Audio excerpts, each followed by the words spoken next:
오늘 저희들에게 주신 하나님의 말씀 창세기 21장 1절에서 7절 말씀 의지하고 하나님 왜 신방 안 오세요? 이런 제목의 말씀을 드립니다. 사사들의 시대였습니다. 베들레헴에 기근이 닥쳤습니다. 이 기근이 약 10년 정도 계속되었습니다. 이때 베들레헴에 사는 사람으로서 모압 지역으로 살이를 하러, 여기가 너무 힘드니까 더부살이 하러 간 가족이 있었습니다. 나오미의 가정이었습니다. 그들이 그쪽에서 한 10년 정도 살았는데 같이 갔던 남편과 두 아들이 다 거기에서 그만 세상을 떠나고 말았습니다. 남은 것은 나오미와 그곳에서 결혼시킨 두 며느리, 모압 여자 두 며느리만 남게 되었습니다. 어느 날 나오미는 그 두 며느리를 데리고 베들레헴으로 돌아가기로 길을 나섰습니다. 이유인즉슨 하나님께서 자신의 백성들을 돌보셔서 그들에게 양식을 주셨다는 소식을 들었기 때문이었습니다. 룻기 1장 1절에서 6절에 나오는 말씀입니다. 창세기 50장에는 요셉이 그의 형들에게 말하는 이야기가 적혀 있습니다.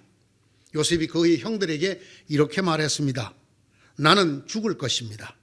하지만 하나님께서는 당신들을 돌보시고 당신들을 이 땅에서 인도해 내셔서 아브라함과 이삭과 야곱에게 맹세하신 땅에 이르게 하실 것입니다. 맹세하십시오. 하나님께서 여러분을 돌보실 날에 그때의 나의 뼈를 이곳에서 옮겨 그리로 가지고 가겠다고 맹세하십시오. 창세기 50장 24절에서 25절에 나오는 말씀이죠. 하나님께서 모세에게 말씀하셨습니다. 너는 가서 이스라엘의 장로들을 모으고 그들에게 말하여라. 여호와 너희 조상의 하나님 곧 아브라함과 이삭과 야곱의 하나님이 내게 나타나 말씀하셨다. 내가 너희를 돌보아 너희가 애굽에서 당한 일을 확실히 보았노라. 출애굽기 3장 16절의 말씀입니다. 엘가나에게 두 아내가 있었습니다. 그 두 아내 중에 하나였던 한나는 자식을 낳지 못했습니다. 한나는 하나님 앞에 눈물로 자녀를 구하였습니다. 하나님께서 그 한나를 기억하셨습니다. 그래서 그의 태를 열어 아들을 낳게 하셨습니다. 그가 사무엘이라는 아들이었습니다. 내가 하나님에게 구하였다. 사무엘이라는 이름의 아들이었습니다. 성경은 이렇게 기록하였습니다. 주님께서 한나를 돌보아 주셔서 한나는 아들 셋과 딸 둘을 더 낳았다. 사무엘상 2장 21절에 나오는 말씀입니다. 위에 제가 읽어드린 이 네 말씀에 똑같은 단어가 쓰인 것이 있습니다. 그것이 무엇이었을까요? 나 이럴 줄 알았어. 열심히 듣고 있는데 느닷없이 이렇게 또 물어볼 줄 알았지. 네, 정답입니다. 하나님께서 돌보셨다라는 단어예요. 그 중에 특별히 이 돌보셨다라는 단어, 파카드라는 단어가 똑같이 쓰이고 있습니다. 그런데 이 구약 성경에 돌보셨다라고 번역된 이 파카드라는 단어가 돌보셨다가 아닌 다른 말로 번역된 곳이 있습니다. 그 중에 제가 두 군데만 읽어보겠습니다. 먼저 출애굽기 4장 31절입니다. 제가 이해를 돕기 위해서 30절부터 읽겠습니다. 아론이 여호와께서 모세에게 이르신 모든 말씀을 전하고 그 백성 앞에서 이적을 행하니 31절 백성이 믿으며 여호와께서 이스라엘 자손을 찾으시고 그들의 고난을 살피셨다함을 듣고 머리 숙여 경배하였더라. 여기는 돌보시고가 아니고 찾으시고라고 되어 있습니다. 이것을 세 번역으로 읽으면 이렇게 됩니다. 그들은 주님께서 이스라엘 자손을 굽어 살피시고 그들이 고통받는 것을 보셨다는 말을 듣고 엎드려 주님께 경배하였다. 이 파카드를 돌보다라고 번역하지 아니하고 찾다 또는 굽어 살피다라는 단어로 번역을 하였습니다. 한 곳을 더 살펴보면 같은 출애굽기 13장 19절입니다.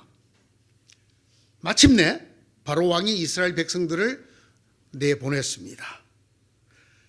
그 나오는 장면에 이렇게 말씀이 기록되어 있습니다. 모세가 요셉의 유고를 가졌으니 이는 요셉이 이스라엘 자손에게 단단히 맹세하게 하여 이르기를 하나님이 반드시 너희를 찾아오리니 너희는 내 유고를 여기서 가지고 나가라 하였습니다. 여기에서는 돌보다라는 단어 파카트를 찾아오다라고 번역을 하였습니다. 세 번역도 마찬가지입니다. 모세는 요셉의 유고를 가지고 나왔다. 요셉이 이스라엘 자손에게 엄숙히 맹세하게 하여 하나님이 틀림없이 너희를 찾아오실 터이니, 여기도 찾아오실 터이니 찾아오신다고 번역을 했습니다. 어느 게 맞을까요? 돌보다와 찾아오다라는 단어가 다른 뜻이 것처럼 느껴지지 않습니까? 어느 쪽이 더 정확한 번역일까요? 둘 다 맞습니다. 왜 그런가 하면 본래 이 파카드라는 단어는 이 둘 뜻을 다 갖고 있는 단어입니다. 돌보다 또는 방문하다, 이 두 뜻이 다 있는 단어가 이 파카드라는 단어입니다. 그런데 이 파카드라는 단어에 아주 큰 특징이 하나 있는데 그건 뭐냐면 반드시 위에 사람이 밑에 사람에게 한다, 이런 뜻에만 쓰이는 단어입니다. 그러니까 예를 들면 돌보는 것도 밑에 사람이 위에 사람을 돌보는 시중을 든다는 게 뜻이 아니고 위에 사람이 밑에 사람을 돌봐준다 라는 뜻으로 쓸 때만 쓰는 단어입니다. 또 그냥 우연히 지나가다 들리게 되었다. 삼손 그냥 지나가는 게 있어서 얼굴 한번 뵈려고 들렸어, 이런 거는 파카트라고 쓰지 않습니다. 위에 사람이 밑에 사람에게 어떤 목적이나 의도를 가지고 일부러 찾아가는 것, 이런 경우에만 쓰는 단어가 파카드라는 단어입니다. 파카드가 일어나면 반드시 그 대상자에게 변화가 있다 하는 것도 이 말의 중요한 뜻의 하나입니다. 돌보아 주니까 돌봄을 받는, 형편이 나아지거나 좋아지는 일이 생기거나 하는 것이 생기는 것이죠. 어떤 뜻을 갖고 방문하였을 때, 찾아갔을 때 그 찾아간 목적대로 그 사람에게 어떤 변화가 일어나게 되는 것이죠. 이 파카드라는 단어에는 이런 뜻이 들어 있습니다. 성경에 파카드라는 동사가 쓰이고 있는 곳에 모든 용례를 다 찾아보면 절반 이상이 반드시 위에 사람이 아랫 사람에게 하는 적극적인 어떤 행위를 나타낼 때 쓰는 말이었습니다. 그래서 성경은 주로 하나님이 주어가 되는 문장에 이 단어를 쓰고 있습니다. 그래서 하나님이 돌보셨다, 하나님이 찾아가셨다, 이렇게 쓰고 있습니다. 이 성경이 쓰고 있는 문구에서 우리가 느낄 수 있는 것처럼 이 파카드라는 이 동사의 특징의 또 하나는 적극성과 의도성입니다. 적극적으로 의도를 가지고 위의 존재가 아래 존재에게 찾아가거나 돌봐줄 때 쓰는 말이라는 뜻입니다. 성경이 하나님에게 이 단어를 써서 하나님이 돌보셔서, 하나님이 보살피셔서, 하나님이 찾아가셔서라고 했을 때 그것은 하나님이 어떻게 그들을 사랑했는가를 나타내는 표현으로 쓰고 있습니다. 하나님의 자비하심, 하나님이 사랑으로 돌봐주시고 하나님이 사랑을 가지고 찾아가서 그를 변화시키시고 이렇게 한 경우에 쓰고 있는 말이라는 뜻입니다. 그래서 성경에 하나님이 보살폈다, 하나님이 돌보셨다, 하나님이 찾아가셨다라고 했을 때 우리는 조금 더 느려서 읽어야 합니다. 하나님께서 자세히 살펴보려고 찾아가셨다, 그 형편이 어떤가를 자세히 살펴보려고 찾아가셨다, 또는 하나님께서 그를 보살펴 주려고 찾아가셨다 라는 이런 복합적인 뜻을 갖고 있습니다. 여러분, 이 파카드라는 단어와 아주 흡사한 우리말이 있습니다. 그게 신방이라는 단어입니다. 신방. 이 신방이라는 단어는 한자로 이 찾을 심, 찾을 방자를 씁니다. 여러분이 국어사전을 찾아보면 신방이라는 뜻을 이렇게 적고 있습니다. 방문하여 찾아본다. 방문하여 찾아본다. 근데 이 방문하다를 또 좀 풀어봅니다. 그러면 이렇게 됩니다. 찾아가서 본다. 일부러 찾아가서 본다는 뜻이에요. 찾아가서 만난다. 이런 뜻이 신방입니다. 누가? 위의 사람이. 누구를? 아래 사람을. 어떻게 하려고? 그 아래 사람의 형편과 처지에게 어떤 영향력을 행사하려고, 어떤 것을 해결해 주려고, 보살펴 주려고, 돌보아 주려고 간다라는 뜻이 있습니다. 여러분, 신방이라는 말은 여러분도 잘 아는 말이죠. 네, 교회가 아주 이 신방이라는 걸 오랫동안 열심히 해왔습니다. 이게 성경에서 나온 말입니다. 파카드라는 단어예요. 하나님이 우리의 처지가 어떤 거 살펴보려고 신방하신다. 하나님이 우리가 어려운 중에 있는 것을 아시고 보살펴 주려고 찾아오신다. 이게 파카드, 즉 신방이라는 글자입니다. 두 가지 뜻이 담겨 있다고 말씀드렸죠.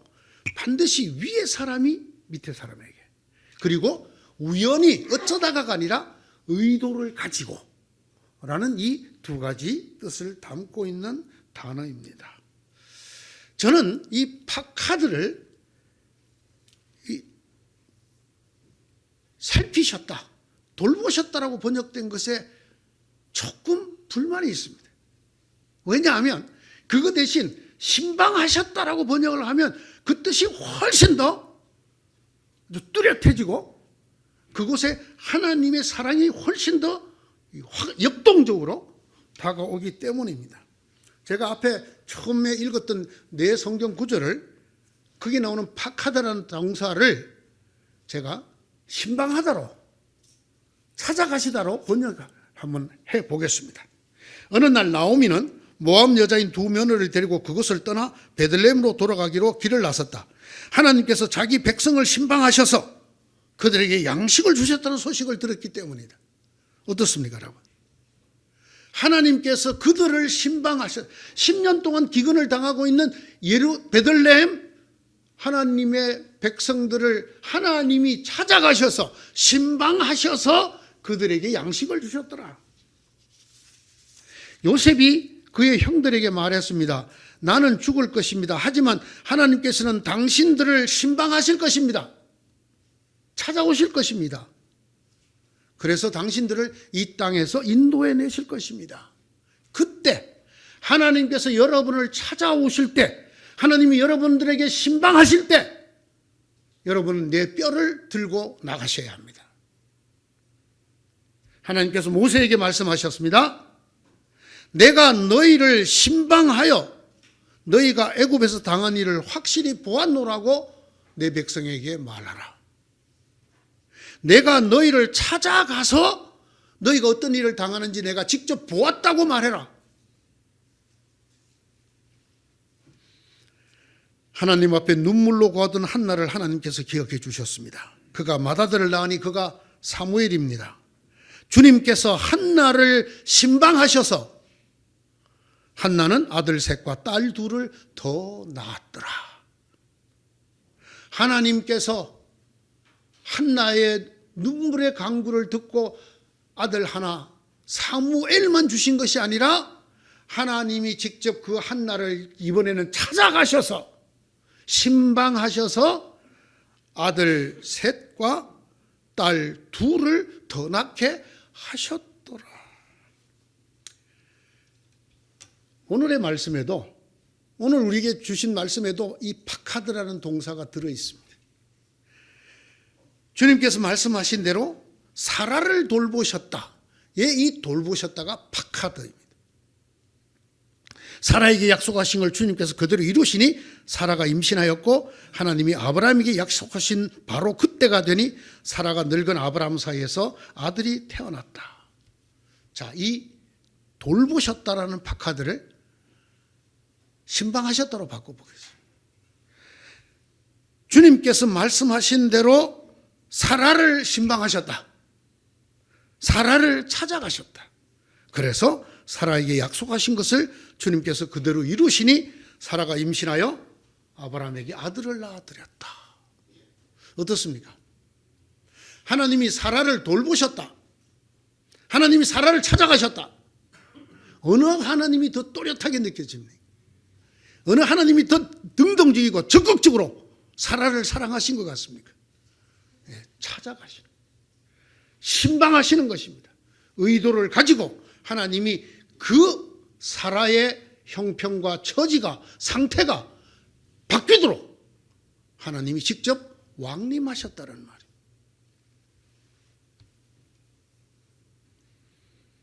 저는 이 성경에 주로 하나님께서 돌보셨다라고 되어 있는 이 박하드가 찾아가셨다, 신방하셨다로 바꿀 때에 훨씬 더 하나님의 모습이 또렷해지는 것을 느꼈습니다. 우리를 적극적으로 사랑하시는 하나님이 보이고 우리를 도우시고 보살피기 위해서 하나님이 적극적으로 능동적으로 먼저 우리를 찾아오시는, 신방하시는 그 하나님이 더 환하게 보였기 때문입니다. 사실 우리 하나님은 바로 그런 하나님이시죠. 보세요. 성경 제일 첫머리 아담과 하와가 죄를 지어 숨었을 때 하나님이 그들을 신방하셨어요. 하나님이 그들을 찾아가셨어요. 그렇죠? 온 인류가 하나님이 자기 백성으로 삼은 이스라엘을 통해서도 하나님의 구원을 퍼뜨릴 수 없게 되자 하나님께서 친히 인간의 몸을 입고 인간 세계로 찾아오십니다. 그분이 누구십니까? 그분이 예수 그리스도십니다. 예수 그리스도를 우리가 이 구약에 나오는 박하드라는 동사를 써서 말씀드리자면 하나님의 신방입니다. 하나님께서 우리를 구원하시려고 의도적으로, 적극적으로 우리를 찾아오시는 것입니다. 이렇게 말씀을 육신이 되게 하여 우리를 찾아오시는 하나님, 우리가 하나님 찾는 것이 아니라는 것입니다. 이 성경의 박하드라는 동사, 하나님이 돌보셨다, 하나님이 찾아오셨다는 동사를 읽을 때마다 우리가 하나님을 찾은 것이 아니었다는 것, 하나님이 우리를 찾아오신다는 것. 그리고 그렇게 하나님이 우리를 찾아오시기만 하면 모든 것이 해결된다는 것. 반드시 그 아랫사람의 상태가 바뀐다는 것. 기근이 든 땅에 양식을 주시고 노예했던 사람들이 하나님의 백성이 되고 눈물로 구하던 기도의 응답 사무엘이 태어나고 듣는 사람마다 웃을 수밖에 없는 여인, 이미 경수가 끊어진 여인에게 아들이 주어지는 일이 벌어집니다. 아닙니다. 더 엄청난 일이 벌어집니다. 하나님이 우리를 신방하시기만 하면 우리 주님 예수 그리스도가 탄생하십니다. 우리에게 영원한 구원자가 되시는 예수 그리스도가 우리에게 선물로 주어지게 됩니다. 저는 이렇게 생각합니다. 올 한 해 우리가 간절히 드려야 될 기도가 있다면 그 중에 하나가 이 기도가 되어야 되지 않을까. 하나님, 올해는 제발 신방 좀 해주세요. 하나님, 올해는 제발 저를 좀 찾아와 주세요. 여러분, 우리가 하나님 찾아러 나갈 수 없어요. 우리가 어떻게 하나님께 나아간단 말입니까? 하나님이 사랑의 의도를 가지고 우리를 용서해 주시고 고쳐주시고 우리를 살리시려는 그 뜨거운 사랑을 가지고 의도적으로 적극적으로 하나님이 우리를 찾아오셔야 돼요. 그러면 여러분의 기도의 제목이 뭡니까? 하나님이 여러분을 찾아오시기만 하면 해결됩니다. 하나님의 신방에 우리의 모든 문제의 해결이 담겨 있습니다. 하나님이 우리를 찾아오시는 그곳에 구원이 담겨 있습니다. 하나님, 왜 신방 안 오십니까? 왜 저를 찾아주지 않으십니까? 하나님, 어찌하여 나를 잊으셨나이까? 이 절규가 우리의 기도가 되어야 되지 않겠습니까? 하나님이 찾아오시기만 하면, 하나님이 신방하시기만 하면, 요즘 말로 문제 끝, 불행 끝, 행복 시작. 그러므로 우리가 간절히 기도하고 바라야 될 것은 하나님이 주실 그 무엇이 아니라 하나님 자신이어야 합니다. 하나님, 내게 오십시오. 왜 신방 안 오십니까? 그냥 저를 두면 저는 그냥 죽습니다. 하나님 없이 제 스스로 살 수 있는 인간은 없습니다. 제 힘으로 인생의 모든 문제, 죽음과 죄까지 해결할 수 있는 인간은 없습니다. 하나님이 우리를 찾아오셔야 합니다. 하나님, 왜 신방 안 오세요? 이게 우리의 기도가 되어야 합니다. 하나님, 저를 돌보아 주소서. 이 말이 하나님, 저를 찾아와 주소서. 하나님, 저에게 신방 오십시오. 신방 와 주십시오라는 기도입니다. 하나님은 성실하시고 자비하십니다. 우리 모든 사람이 죄에서 벗어나 구원 얻기를 원하십니다.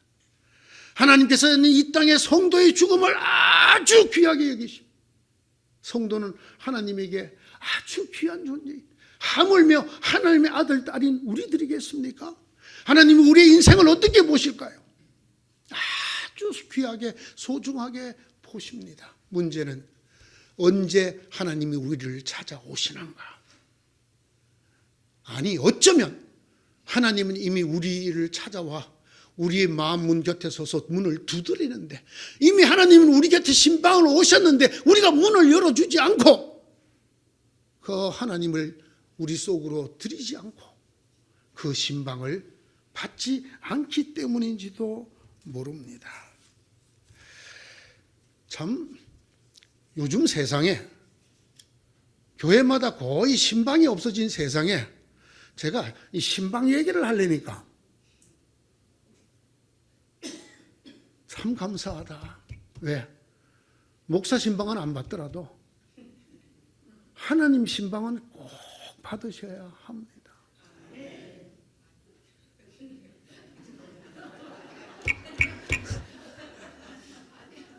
네? 하나님, 왜 신방 안 오세요? 올해도 이것이 여러분들의 기도가 되기를 주의 이름으로 축원합니다. 기도합시다. 하나님, 저희들끼리 두시면 안 됩니다. 아무리 오랫동안 주님을 섬기고 주님의 말씀을 전했던 사람들이라 하더라도 저희들끼리 두시면 안 됩니다. 하나님, 저희를 굽어 살피시옵소서. 저희를 찾아와 주시옵소서. 그리하여 저희들의 모든 것들을 주님께서 이끌어 가시고 주님께서 해결해 주시고 주님께서 살려 주시옵소서. 사람들이 이 시대에 있었던 신방조차 없애는 시대입니다. 그러나 우리는 하나님 신방 없이는 살 수 없습니다. 하나님, 저희를 찾아와 주십시오. 하나님, 올해는 제발 저희 성도 한 사람 한 사람의 심령과 가정 위에 찾아 살피시는 신방의 역사가 있게 하여 주시옵소서. 예수님 이름으로 기도드리옵나이다. 아멘.